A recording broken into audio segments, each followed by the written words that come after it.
नहीं, मशीन से ब्रेक कर रहा है ना, तो ध्यान रखना है कि रड को टेढ़ा टूड़ी वैसा नहीं करना। देखिए जिस पर से पूरा ये बैंड हो गया उसको एकदम स्ट्रेट करके सीधा करके और रिंग प्रॉपर पहनाएगा। जैसे रिंग था पहले पहना, जब इसको ढलाई कास्टिंग जब कर रहे थे, रिंग पहना देगा और जब इसमें वो कैपिंग लगेगा, नीचे से एक जाली उठेगा, एक जाली ऊपर से आएगा और बीच में कॉलम आएगा और ये जो होगा उसी में मुड़ के फिर जाएगा। ये जो उठा हुआ है, मान लीजिए जो भी लेवल निकला इसका, मान लीजिए कि इस लेवल पे आ रहा है ढलाई, लास्ट टॉप ढलाई, या इसके नीचे ढलाई आ रहा है, समझ गए बात को ना। तो वहाँ ये पूरा रिंग बनेगा। ये जो गोल रिंग देख रहे हैं ना, ये पाइल का जो रिंग है वो प्रॉपर, ये जो छड़ को टेढ़ा कर दिया ना, ये कमजोर हो गया, बात समझिए। सब कुछ बढ़िया काम किया, कैपिंग करके ऊपर तक ठीक आया, ठीक है ना। ये चारों कॉलम का मतलब है ना, ये चारों कॉलम पे ही वजन जाएगा सेंटर कॉलम, क्योंकि यहाँ का जो सॉइल है वैसा सॉइल उतना स्ट्रांग मतलब उतना कहीं कंपैक्ट सॉइल नहीं है, लूज सॉइल है, जिसकी वजह से फुटिंग जो होता है, फाउंडेशन जो होता है वो मेरा बैठ जाता है, फट जाता है, जिसके वजह से हम लोग यहाँ पाइल फाउंडेशन दिए है। तो चार कॉलम के बीच में मेरा सेंटर पे जहाँ पे कॉलम आएगा, तो ये चारों कॉलम उसका वजन लेगा ना।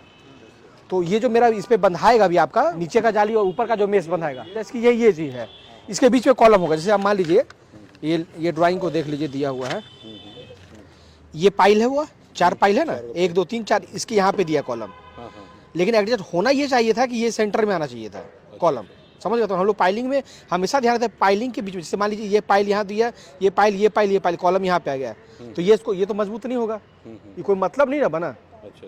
इसके लिए फिर हम लोग अलग प्रक्रिया यूज करते हैं। जैसे ये देखिए कॉलम पाइल पे ही बैठ गया जाकर के, सिंगल पाइल पे जाकर बैठ गया, तो ये चारों पाइल पे तो इसका वजन नहीं गया, है ना। अब ये 4 पाइल इसके लिए, इस कॉलम के लिए है, ये 4 पाइल इस कॉलम के लिए है ना, ये 2 पाइल इस कॉलम के लिए, ऐसे भी ले सकते हैं।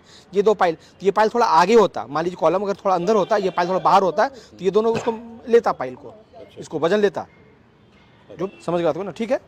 लेकिन ये जो जितना भी खोला है सबको एकदम रिंग पहनाने के लिए भी कहिए, अभी फिलहाल जो आपका साइट है, और रिंग पहना करके, और जब भी वो करेगा मेरे को फोटोज भेज दीजिएगा, जो लोहा बांधेगा तो ठीक है ना, जो मेस बंधाएगा, और इसको ब्रशिंग कर देगा, सारे को ब्रशिंग करके बढ़िया से, और जिंक प्राइमर आता है, जिंक प्राइमर मरवा दीजिएगा, तो लाइफ बढ़ जाएगा। क्योंकि अभी तो खुल गया, क्योंकि कंक्रीट के संपर्क में रहा, अभी कहीं एयर और मॉइस्चर के संपर्क में आ गया, तो कुछ तो इसमें फिर ये आ गया ना, जंग लगने का ये चीज़ हो गया, ठीक है। लेवल दिखलाई ना, वाटर लेवल हमको, आप लोग साइड पे लंबा काम कर रहे हैं ना, ये पाइप लेकर के डीजल भरवा लीजिए इसमें। डीजल कभी भी एयर नहीं लेता है, ये वाटर एयर लेता है, ठीक है। डीजल भरवा कर रख दीजिए, हमेशा निश्चिंत रह जाइए।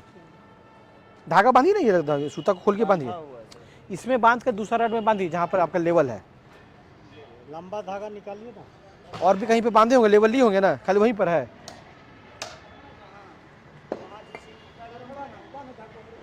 एक जगह बांधिए और यहाँ पे बीच में कहीं पे गाड़िए, उस जगह बीच में जहाँ कुर्सी लगा हुआ है, एक रड वहाँ गाड़िए और लेवल वहाँ मिलाइए, और लेवल बीच में कहीं बीच में चेक कीजिए लेवल, तब ना सेट करेगा उसको। बीच में एक जगह बांधिए, लेवल जब भी लीजिए तो लंबा दूरी का लीजिए, समझ गए बात को ना। आप आइए यहाँ पर, आइए आप यहाँ पर,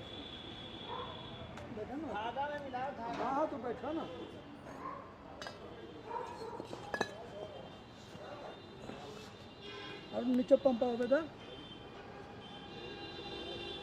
नीचे पंप हो, पानी के लोग काम।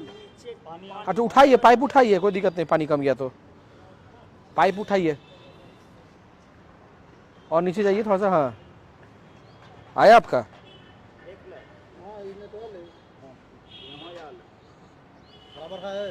ठीक है, ठीक है। हम तो लेवल में बिल्कुल कैले हैं सर, चलिए ठीक है, अपना जानता हूँ पूरे कैले। सेंटर लाइन टनवा दीजिए ना, लेआउट की होंगे, सेंटर लाइन बांधे होंगे ना। हाँ वहाँ खुट्टी वहाँ है सर, 2 3 तो दिखाई, कोई भी दिखलाइए, एक तो दिखलाइए, एक वैसे खींचिए, वैसे खींचिए। आप ऐसा कीजिए ना, C नंबर और 3 नंबर टानिए, धागा को हटाइए, C नंबर और 4 नंबर टानिए।